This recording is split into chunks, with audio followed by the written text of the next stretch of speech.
अस्सलाम वालेकुम। आज आपके साथ शेयर करने जा रही हूँ बहुत ज़बरदस्त फ्राई दाल माश की रेसिपी। लेकिन उससे पहले एक छोटा सा क्लिप देखें।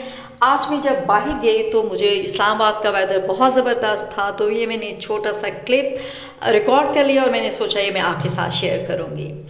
तो उसके बाद बाईजा में गई, वापस आई तो मैंने बड़ी ज़बरदस्त किस्म की माश की दाल बनाई। तो उसकी रेसिपी आपके साथ शेयर करती हूँ जो कि बहुत इजी और बहुत ज़बरदस्त बनती है।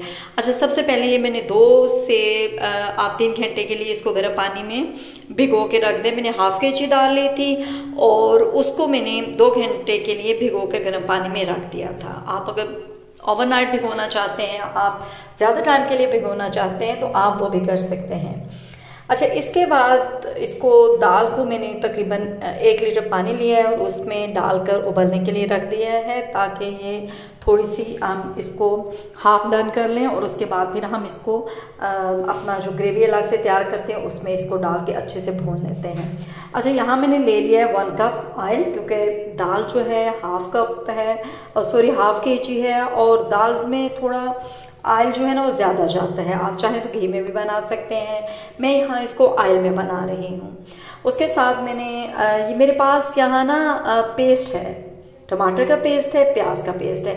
अगर आप फ्रेश टमाटर लेना चाहते हैं और फ्रेश प्याज लेना चाहते हैं तो आपको 3 मीडियम साइज़ के प्याज लेने हैं, उन्हें बारीक काट लेना है, हल्का सा सोते करना है। उसके बाद उसमें आपने 3 कटे हुए टमाटर ऐड कर देने हैं और उसको अच्छे से आपने भून लेना मसाला है। और उसके बाद आपने 1 टेबल स्पून सुरख मिर्च का पाउडर, 1 टीस्पून हल्दी पाउडर, 1 टीस्पून नमक, 1 टेबल स्पून खुश्क धनिया पाउडर, 1 टीस्पून आपने इसमें ऐड कर देना है चिकन पाउडर और 1 टेबल स्पून जो है ना वो आपने कसूरी मेथी इसमें डाल देनी है और इसको अच्छे से भून लेना है। उसके बाद ये मैंने तकरीबन 3 से 4 चिकन की बोटियां इसमें मैं ऐड कर रही हूँ, क्योंकि मेरे बच्चों को ज़रा चिकन का फ्लेवर बीच में दाल में जब मैं ऐड करूँगी तो अच्छा लगता है। ये ऑप्शनल है, अगर आप डालना चाहें तो आप डाल सकते हैं, स्किप करना चाहें तो आप इसको कर सकते हैं। तो अभी हम इसको अच्छे से फ्राई करते हैं और उसके बाद हम इसमें दाल ऐड कर देते हैं। ठीक है, तकरीबन मैंने इसको 7 से 8 मिनट तक ये जो मसाला था इसको अच्छे से इसकी भुनाई की है। उसके बाद जो दाल है हमारी उसमें भी वो तकरीबन जितनी मैंने बॉईल करनी थी तकरीबन 10 मिनट तक मैंने उसको बॉईल किया है। उसको भी अब मैंने निकाल कर ग्रेवी में ऐड कर दिया और अब इसको मसाले में ऐड किया और अब हम इसको अच्छे से इसकी हम भुनाई कर रहे हैं। हमने इसको इतना अच्छे से भूनना है कि ऑयल जो है ना वो इसकी साइड्स पे आ जाए और दाल का एक खूबसूरत सा कलर हमें नज़र आने लगे। तो यहाँ तकरीबन मुझे दोबारा से इसको 7 मिनट तक इसकी भुनाई की है और उसके बाद 2 लाल मिर्चें काट के इसमें ऐड की है, साथ में 1 टेबल स्पून जो है कटा हुआ हरा धनिया इसमें शामिल कर दिया और दोबारा से इसके साथ इसको 2 से 3 मिनट तक हमने पका लेना है।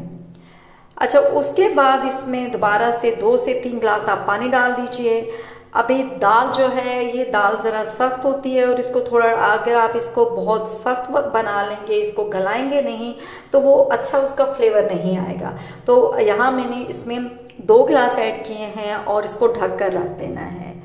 तकरीबन 5 मिनट के बाद मैंने इसको एक दफ़ा अच्छे से मिक्स कर लेती हूँ। दाल में भी पानी है और जितना ये पानी मैंने ऐड किया है इसमें दाल जो है बहुत अच्छे से डन हो जाएगी।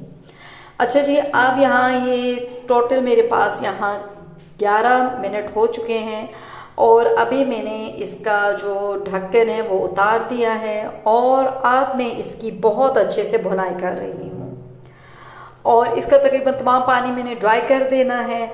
और अगर आपने इसमें ग्रेवी रखनी है तो ये स्टेज है, इस पर आपने थोड़ा सा इसको आपने फ्लेम से ऑफ कर देना और थोड़ा सा अगर आप ज़्यादा पानी रखना चाहते हैं, ग्रेवी रखना चाहते हैं, नरम दाल रखना चाहते हैं तो जब इसमें थोड़ा पानी ज़्यादा हो इससे तो आपने तकरीबन 7 से 8 मिनट तक पका लें। उसके बाद फ्लेम को ऑफ कर लें और यहाँ हमने इसको डिश आउट कर दिया है। बेहतरीन किस्म की बहुत ज़बरदस्त जायके वाली ये दाल माश फ्राई जो है ये रेडी है। इसको हमने गार्निश किया है हरी मिर्च, पुदीना और हरा धनिया, साथ में फ्रेश यहाँ मैंने थोड़ा सा स्लाइस किया हुआ है अनियन इस पे डाल दिया है। तो आपने रेसिपी को ज़रूर ट्राई करना है। वीडियो अगर आपको पसंद आई है तो आपने वीडियो को लाइक करना है, चैनल को सब्सक्राइब करना है। अल्लाह हाफिज़।